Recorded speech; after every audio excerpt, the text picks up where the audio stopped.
आप हर तरह की ट्रांसपेरेंसी और अपनी पूरी कंपनी, अपने पूरे बिजनेस को पारदर्शी बना सकते हैं। कैसे, किस तरीके से, कौन से हैं ये 4 वंडर स्टेप्स। एम्प्लॉय ट्रांसपेरेंसी सबसे पहला पड़ाव है, सबसे पहला वंडर स्टेप है जो आपको अचीव करना है। उसके बियॉन्ड जाके हमें सेकेंड स्टेप में कस्टमर ट्रांसपेरेंसी समझनी है, थर्ड स्टेप में हमें वेंडर ट्रांसपेरेंसी समझनी है और चौथी और फाइनल स्टेप में हमें स्टेक होल्डर ट्रांसपेरेंसी को समझना है। सबसे पहले पड़ाव की बात करते हैं जहां बातें होंगी एम्प्लॉय ट्रांसपेरेंसी की। बहुत सारी चीजें आप लोग खुद भी इंप्लीमेंट कर चुके हैं, जैसे ग्लास सीलिंग्स को हटा दो, कानाफूसी चलेगी नहीं, ज्यादा से ज्यादा खुला जगह आपने रखी हुई है ताकि सीनियर्स जूनियर्स आसपास बैठ के एक साथ काम कर सके, एक दूसरे को देख सके पारदर्शी तरीके से कि किस तरीके से काम हो रहा है, किस तरीके से हमारे पीछे किस किस से बातें हो रही हैं, क्या चल रहा है, ताकि किसी के दिल में कोई भी शक पैदा ना हो। यहाँ पे तो आप बहुत अच्छा कर रहे हैं, लेकिन इसके बियॉन्ड क्या कभी आप ये सोच पाए हैं कि एम्प्लॉय ट्रांसपेरेंसी का मतलब सिर्फ और सिर्फ इतना नहीं है, इसके बियॉन्ड जाना है। इसके बियॉन्ड कैसे जाएंगे? एम्प्लॉयज़ को अपने दूसरे एम्प्लॉयज़ के बारे में भी पता होना चाहिए, अपने डिपार्टमेंट के अलावा भी उन्हें बहुत सारी जानकारियाँ और खबरें होनी चाहिए कि दूसरे डिपार्टमेंट्स में दूसरे एम्प्लॉयज़ क्या कर रहे हैं। आपको इंस्टेंट मैसेजिंग सिस्टम्स बनाने हैं, आपको मैनेजमेंट सॉफ्टवेयर्स इम्प्लीमेंट करने हैं, कुछ ओपन डॉक्स इन प्लेस होने चाहिए, कुछ आपकी ड्राइव्स इन प्लेस होनी चाहिए, कुछ आपके फेस टू फेस क्लब्स या फिर कुछ ऐसे नेटवर्क्स क्रिएटेड होने चाहिए इंटरनेट पे जहाँ पे एम्प्लॉई दूसरे डिपार्टमेंट के एम्प्लॉयज से आराम से बात कर सकते हैं, कुछ भी जानकारी हासिल कर सकते हैं, Q&As कर सकते हैं, लाइव टूर्स कर सकते हैं दूसरे डिपार्टमेंट्स का, चाहे मैन्युफैक्चरिंग के बारे में, चाहे सप्लाई चेन मैनेजमेंट के बारे में, चाहे डिस्ट्रीब्यूटर्स के बारे में, चाहे वेंडर्स के बारे में वो समझ सकते हैं। Q&A सेशंस को अटेंड करके, इन टूर्स या फिर लाइव ट्रेनिंग सेशंस को अटेंड करके। सिर्फ और सिर्फ इतनी सी बात नहीं है, इसके भी बियॉन्ड जाना है। आपको सारे एम्प्लॉयज़ की जो सैलरीज है वो ओपन कर देनी है। यहीं से आती है इफेक्टिव और एग्जैक्ट एम्प्लॉय ट्रांसपेरेंसी। यानी कि एम्प्लॉय ट्रांसपेरेंसी में बहुत ही एमिनेंट फैक्टर है ओपन सैलरीज। हाँ, ओपन गूगल डॉक्स बनाने हैं जिसमें आपको सैलरी कैलकुलेशन का पूरा फॉर्मूला लिखना है, जिसमें आप बताएंगे किस तरीके से एक्सपीरियंस यहाँ पे फैक्टर इन किया गया है, किस तरीके से सीनियरिटी यहाँ पे फैक्टर इन करी गई है, और इस तरीके से कैलकुलेट करके फॉर्मूला अप्लाई करके हमने इस बैंड में इस एम्प्लॉय की सैलरी निकाली है। याद रखिए इस पहले स्टेप में जिसका नाम है एम्प्लॉय ट्रांसपेरेंसी, जहां हम ट्रांसपेरेंसी इन बिजनेस या ट्रांसपेरेंसी इन कंपनीज बात कर रहे हैं across the globe, across the world. सबसे पहले स्टेप में ये पहला स्टेप तब तक कंप्लीट नहीं होगा जब तक आप ओपन सैलरीज नहीं करेंगे, जहां पे आपके कंपनी के एम्प्लॉय को किसी भी वक्त, किसी भी जगह, किसी भी शख्स की सैलरी अगर पता करनी हो तो पता कर सकता है। ये होना ही होना चाहिए, तभी आपका एम्प्लॉय ट्रांसपेरेंसी का जो पहला स्टेप है वो अपने आप में कंप्लीट होगा। सेकेंड स्टेप की बात कर लेते हैं जहां हम बातें करेंगे कस्टमर ट्रांसपेरेंसी।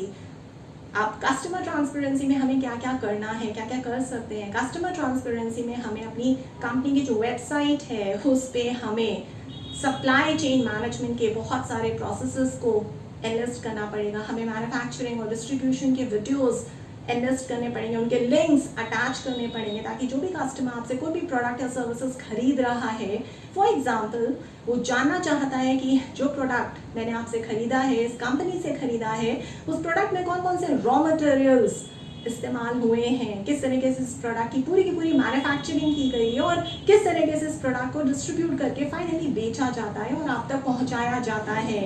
ये सारे के सारे Q&A, सारे के सारा कंपनी फैसिलिटी का टूर आप वेबसाइट पे जो है उसके लिंक्स अटैच करेंगे।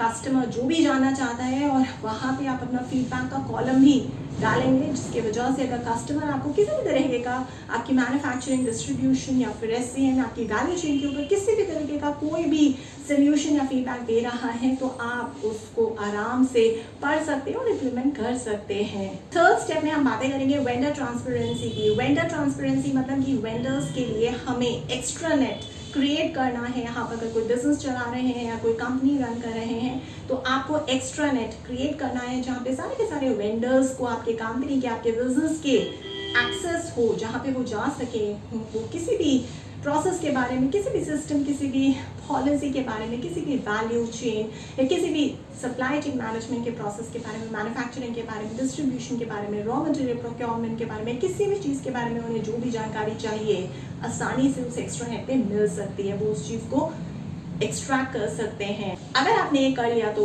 यकीन मानिए आप थर्ड स्टेप पे जो वेंडर ट्रांसपेरेंसी है, यानी कि तीसरे पड़ाव तक आप आसानी से आराम से पहुंच गए हैं। अब चौथा पड़ाव है जो स्टेक होल्डर ट्रांसपेरेंसी की बात करता है। स्टेक होल्डर ट्रांसपेरेंसी मतलब एम्प्लॉयज़ को हटा दीजिए, कस्टमर्स को हटा दीजिए, वेंडर्स को हटा दीजिए, आपके यूनिट के, आपके फैक्ट्री, अपने कंपनी के बाहर जो लोग रहते हैं बहुत ज़्यादा एक्साइटेड हैं आपकी कंपनी के बारे में जानने के लिए। आपके एम्प्लॉयज़ किस तरीके से काम करते हैं, आपकी कंपनी में क्या क्या चीज़ें होती हैं, कौन कौन से इवेंट्स होते हैं, किस तरीके से आप सर्विसेज को डिस्ट्रीब्यूट करते हैं, क्या आपका बिजनेस एक एथिकल बिजनेस है या नहीं है, क्या आप इको फ्रेंडली हैं या नहीं है, क्या आप सस्टेनेबल हैं या नहीं है। स्टेक होल्डर ट्रांसपेरेंसी मतलब कोई भी कहीं पे भी किसी भी वक्त किसी भी जगह पे अगर वो आपके कंपनी के किसी भी प्रोसेस या बिजनेस या वैल्यू चेन या सप्लाई चेन मैनेजमेंट या फिर मैन्युफैक्चरिंग या फिर डिस्ट्रीब्यूशन, वेंडर्स, कस्टमर्स, एम्प्लॉयज़, आपके लाइव ट्रेनिंग सेशंस, किसी भी चीज़ के बारे में कुछ भी जानना चाहता है तो आप उसे एक मौका दे सकते हैं कि वो आए आपके कंपनी के विकिपीडिया पेज पे। आपको करना क्या है, आपको कंपनी का विकिपीडिया का पेज बनाना है। विकिपीडिया पेज पे आपको सारे के सारे लिंक्स और वीडियोस अटैच करने हैं, जिस पे क्लिक करके ये सारे के सारे लोग, कोई भी हो सकता है, ये कोई भी हो सकता है, इससे मतलब क्या है, मतलब आम आदमी या फिर बिल क्लिंटन या फिर मैं, आप या आपके कंपनी के बाहर रहने वाला कोई गार्ड एक्सेट्रा एक्सेट्रा, कोई भी किसी भी वक्त किसी भी जगह आपकी कंपनी के बारे में कुछ भी जानना चाहता है तो आपको विकिपीडिया पेज पे लाइव टूर्स ऑर्गेनाइज करने हैं। ये सारे के सारे टूर्स को ज्वाइन करके, इन टूर्स के लिंक्स को ज्वाइन करके ये सारे के सारे stakeholders live training sessions को अटेंड कर सकते हैं, वहाँ पे Q&As कर सकते हैं, सारे डिपार्टमेंट्स का व्यू ले सकते हैं, जिससे फाइनली होगा कि आपकी जो बहुत बड़ी बिजनेस प्रॉब्लम चल रही है कि किस तरीके से हम ट्रांसपेरेंसी को सॉल्व करें, सॉर्ट करें अपनी कंपनी में। बस यही तरीका है। बाहर के लोगों को भी अंदर आने दीजिए, पारदर्शिता प्रोवाइड करिए ताकि बाहर के लोगों को भी ऐसा ना लगे कि जो कभी डिस्कस ही नहीं हुआ, यानी कि अगर आप उन्हें कुछ बताना ही नहीं चाहते तो यानी कि दाल में कुछ काला है। वैसे भी ये कहावत है, जितनी चीज़ों को आप छुपा के रखेंगे, अपने अंदर दबा के रखेंगे, उससे मिलना कुछ भी नहीं है। उसका होता क्या है, कुछ भी नहीं होता।